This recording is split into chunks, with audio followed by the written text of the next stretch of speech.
చూస్ country delight, live better. ఇప్పుడే country delight యాప్ని download చేసుకోండి. ఇవాళ పంచాయతీరాజ్ శాఖ, water works department, forest department, pollution control board, science and technology ప్రాజెక్టుని సమర్థవంతంగా నిర్వహిస్తున్న శ్రీ పవన్ కళ్యాణ్ గారు. అయితే అన్నిటికన్నా ముఖ్యమైనది పంచాయతీరాజ్ శాఖ. యాక్చువల్గా ఇలాంటి శాఖ యొక్క డీటెయిల్స్ చాలా తక్కువ మందికి తెలుస్తుంటాయి.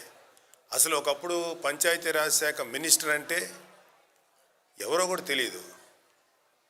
అసలు అక్కడ ఏం పనులు చేస్తారో చాలామందికి తెలియదు. ఇవాళ పవన్ కళ్యాణ్ గారు ఎన్నో తను ఒక ఏ శాఖనైనా సరే చూస్ చేసుకునే అవకాశం ఉన్న రోజుల్లో నాకు పంచాయతీరాజ్ శాఖ కావాలి, గ్రామాల్ని డెవలప్ చేయాలి అన్న ఆలోచన వచ్చినప్పుడు చాలామందికి ఏంటి పంచాయతీరాజ్ శాఖ తీసుకున్నారని అన్నారు. కానీ ఆ శాఖలో ఉండటం వల్ల ఆంధ్రప్రదేశ్కి అంటే ఎక్కువ భాగం ఆంధ్రప్రదేశ్ గ్రామాల్లో ఉంది. కాబట్టి ఇంత సర్వీస్ చేయొచ్చు అన్న విషయం ఆయనకు ముందుగానే తెలుసు. ఆ శాఖనే ఆయన తీసుకున్నారు. అత్యంత కష్టతరమైన శాఖ అది. చాలా ఆస్పెక్ట్స్ ఉండే దాంట్లో దాన్ని తీసుకున్నారు. అయితే ఇక్కడ ఒక సందర్భంలో, మరి ఇది సందర్భం అవునో కాదో, బట్ విత్ చిన్న విషయం చెప్పాలి. 2019 ఎలక్షన్స్ జరుగుతున్నప్పుడు మేము ఓడిపోయి ఉన్నాం అన్ని సీట్లలో ఎక్సెప్ట్ రాజోలు. ఆ టైంలో ఒక యంగ్ బాయ్ మా దగ్గరికి వచ్చారు. ఎవరు కాలేజీ స్టూడెంట్ అనుకున్నాం. తర్వాత ఆయన మనస్ఫూర్తిగా తన మద్దతు ప్రకటించి, మేము మీ వెనకాల ఉంటాం, మీతో ఉంటాం, మీరు మంచి పని చేస్తున్నారు, మీరు ప్రజల కోసం నిలబడండి, ఓడిపోయినా కూడా మీరు తీరాలి, మీలాంటి వ్యక్తులు కనుక నిలబడి ముందుకు వెళ్ళకపోతే మన ఆంధ్రప్రదేశ్ని కాపాడటానికి ఇంకెవరు ముందుకు రారు, ప్లీజ్ అంటే. అప్పటికే పవన్ కళ్యాణ్ గారు విషయం అందరికీ తెలుసు.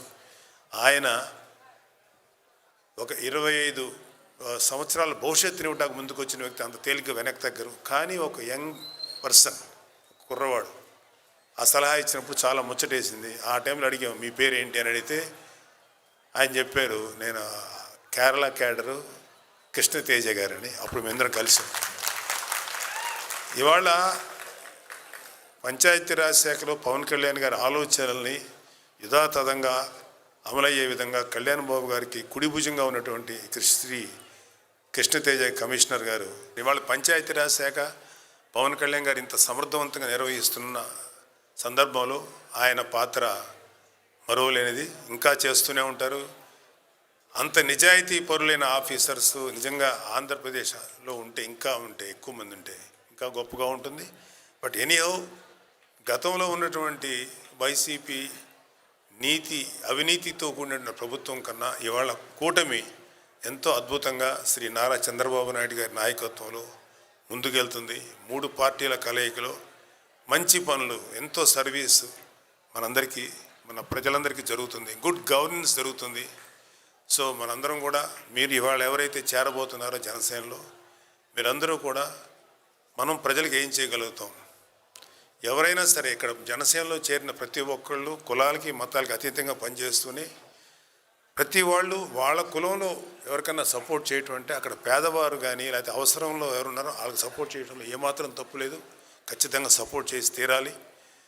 సో కానీ దానికన్నా మించి బియాండ్, కులాలకి మతాలకు అతీతంగా మనందరం ప్రజలకు దగ్గర అవ్వాలి, మనందరం సర్వీస్ చేద్దాం.